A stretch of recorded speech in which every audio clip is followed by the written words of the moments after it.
Mr. Brok, thank you very much for being with us. Could you please tell us how you envision 2015 for EED? What would you say is the most important role that the European Endowment for Democracy can play next year? We've seen that political stability combined with freedom and with peace is only possible if there's a rule of law and a civil society fighting for that. And therefore, modern foreign policy cannot be done without support of civil societies. And I think this is the most important aim and goal of this European Endowment for Democracy. And we see it especially both in the southern neighborhood and in the eastern neighborhood, how important the role of the civil society is.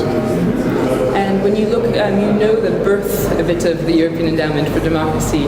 How do you see the European Endowment today at, let's say, we're ending the end of our first full operational year.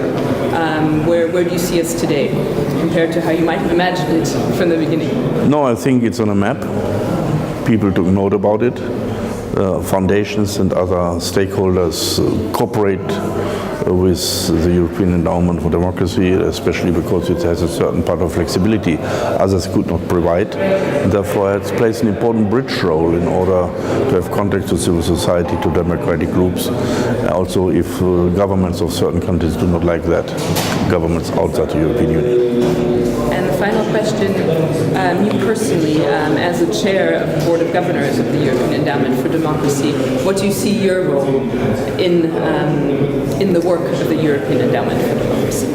What the classical goal of a Board of Governors is to control the Secretariat, but at the same time give encouragement. But I think it's also the role to keep the stakeholders together.